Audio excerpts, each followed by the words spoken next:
The answer works for exactly 3 seconds. Of course we're okay. Your shoulders loosen. Your breathing slows.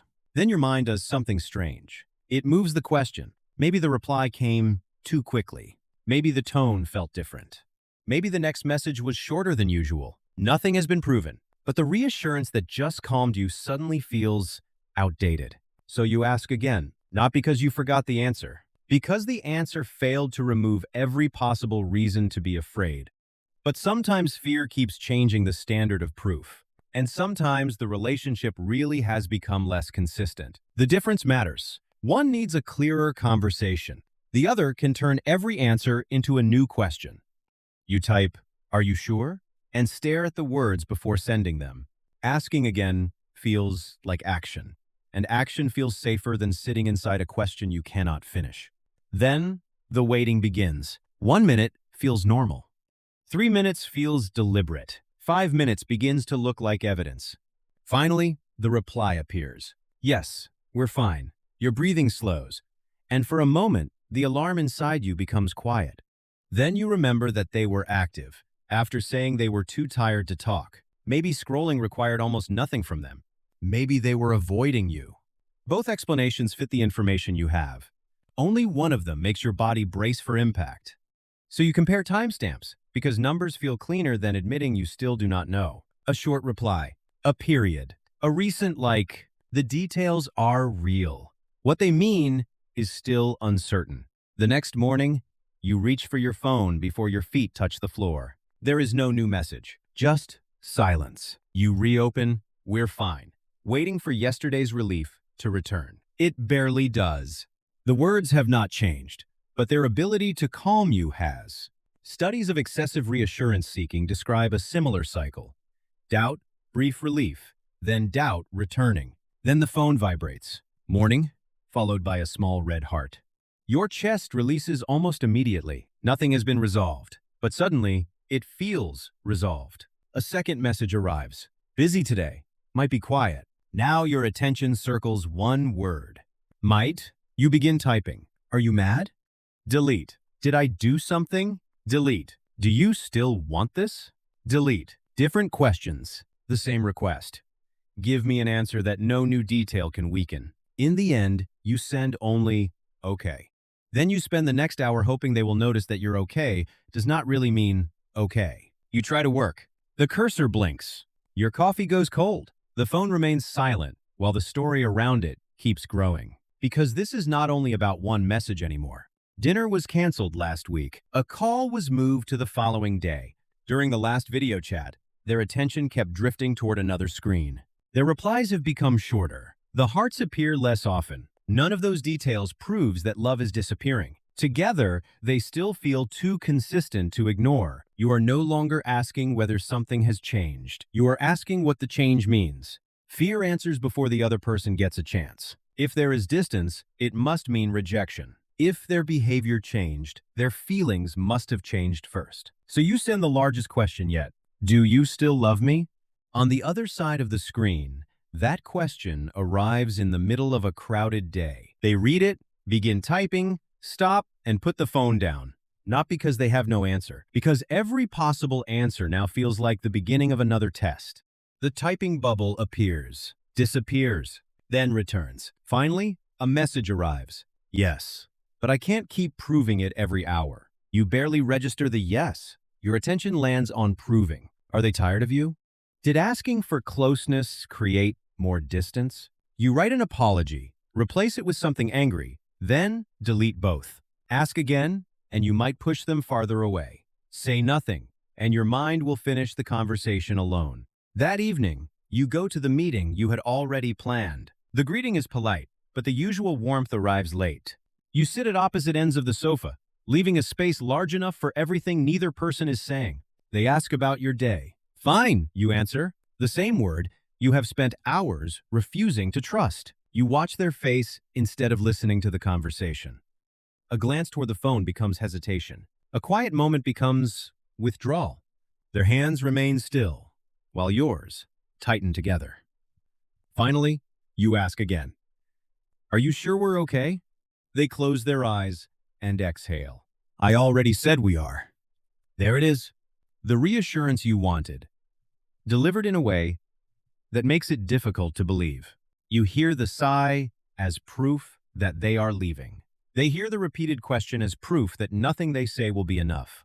The attempt to create closeness can sometimes produce more distance. And yet, the evidence still does not point in only one direction. You remember the food they brought when you worked late and the quiet ways they have still shown up. The relationship seems to contain distance and care at the same time. Then they stand up.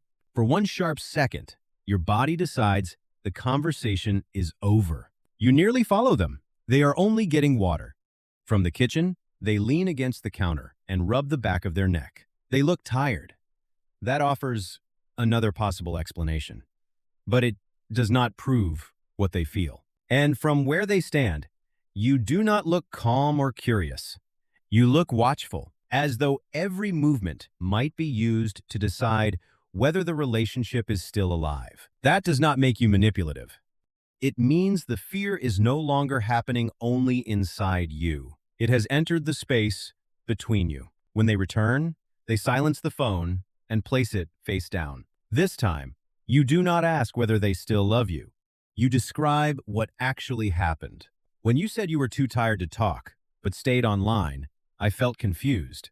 And when our call moved again, I started thinking you were pulling away.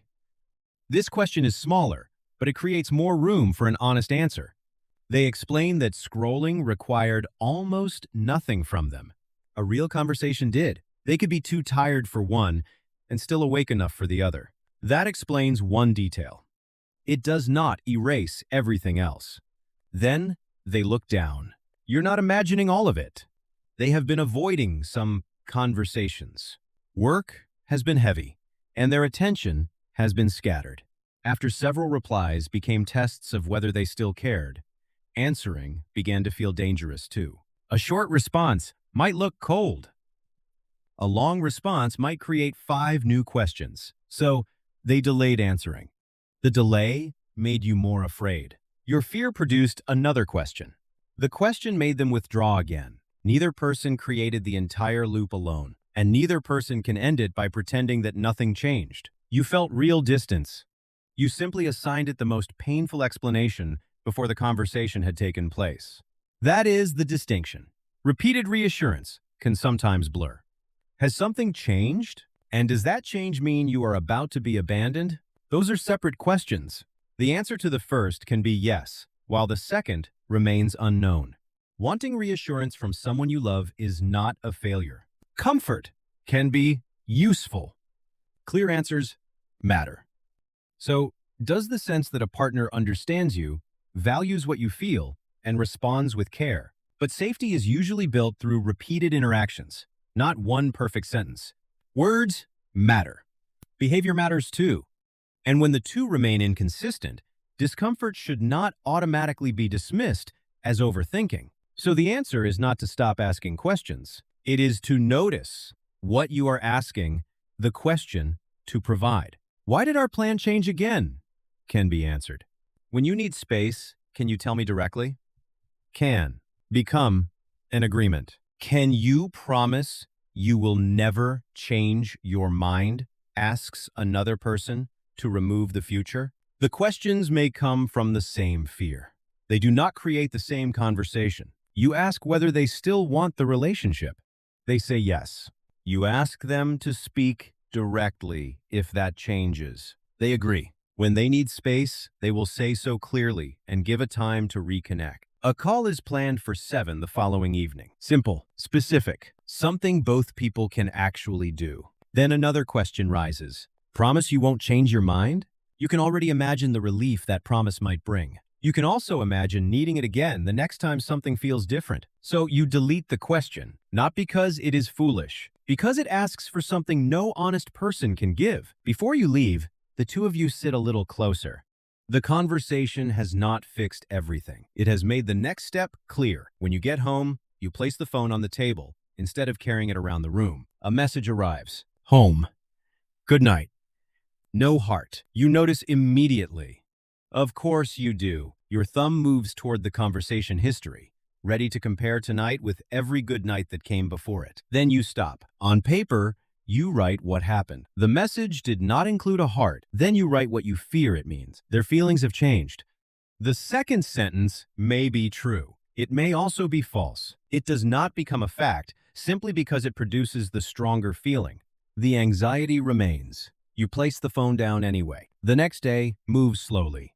As 7 o'clock approaches, you want to send a reminder, then another, just to make sure the plan is still real. At exactly 7, the phone rings. They are there. One call does not prove the future, just as one missing heart did not prove the end.